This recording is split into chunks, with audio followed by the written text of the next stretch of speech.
Son of God, say my mind, and you don't die.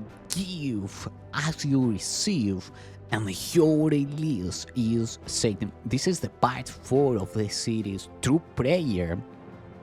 And the name of this teaching is Praying for Others.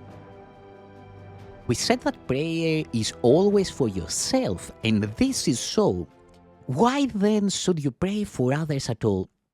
And if you should, how should you do it? Praying for others, if rightly understood, becomes a means for lifting your projections of guilt from your brother and enabling you to recognize that it is not he who is hurting you. The poisonous thought that he is your enemy, your evil counterpart, your nemesis, must be relinquished before you can be saved from guilt. For this, the means is prayer of arising power with ascending goals until it reaches even up to God. The earlier forms of prayer at the bottom of the ladder will not be free of guilt, free from envy and malice. They call for vengeance, not for love. Nor do they come from one who understands that they are calls for death, made out of fear by those who cherish guilt. They call upon a vengeful God, and it is He who seems to answer them. Hell cannot be asked for another and then escaped by him who asks for it. Only those who are in hell can ask for hell. Those who have been forgiven and who accepted their forgiveness could never make a prayer like that. At these levels, then, the learning goal must be to recognize that prayer will bring the answer only in the form in which the prayer was made. This is enough. From here, it will be an easy step to the next levels. The next ascent begins with this. What I have asked for my brothers is not what I would have. Thus have I made of him my enemy. It is apparent that this step cannot be reached by anyone who sees no value or advantage to himself in setting others free. I repeat, it's super important. It is apparent that this step cannot be reached by anyone who sees no value or advantage to himself in setting others free. This may be long delayed because it may seem to be dangerous instead of merciful. To the guilty, there seems indeed to be a real advantage in having enemies, and this imagined gain must go if enemies are to be set free. Guilt must be given up and not concealed, nor can this be done without some pain, and a glimpse of the merciful nature of this step may for some time be followed by a deep retreat into fear. For fear's defenses are fearful in themselves, and when they are recognized, they bring fear with them.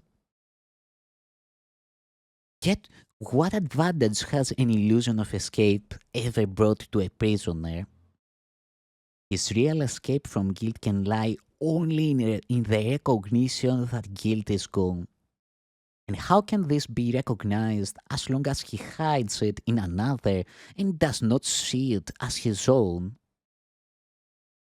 Fear of escape makes it difficult to welcome freedom, and to make a jailer of an enemy seems to be safety. How then can he be released without an insane fear for yourself? You have made of him your salvation and your escape from guilt. Your investment in this escape is heavy, and your fear of letting go is strong. Stand still an instant now and think what you have done. Do not forget that it is you who did it and who can therefore let it go. Hold out your hand. This enemy has come to bless you. Take his blessing and feel your heart is lifted. And feel how your heart is lifted and your fear released. Do not hold on to it, nor unto him. Do not hold on to it, nor unto him. He is a son of God along with you. He is not jailer, but a messenger of Christ. Be this to him, that you may see him thus. It is not easy to realize that prayer for things, for status, for human love, for external gifts of any kind are always made to set up jailers and to hide from guilt. Let's repeat. It is not easy to realize that prayers for things, for status, for human love, for external gifts of any kind are always made to set up jailers and to hide from guilt.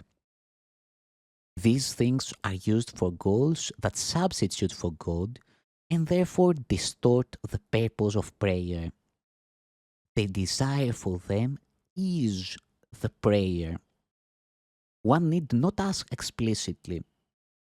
The goal of God is lost in the quest for lesser goals of any kind, and prayer becomes a request for enemies.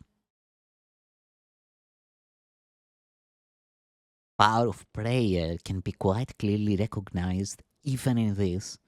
No one who wants an enemy will fail to find one. But just as surely will he lose the only true goal that is given him. Think of the cost and understand it well. All other goals are at the cost of God. Think, Son of God, practice.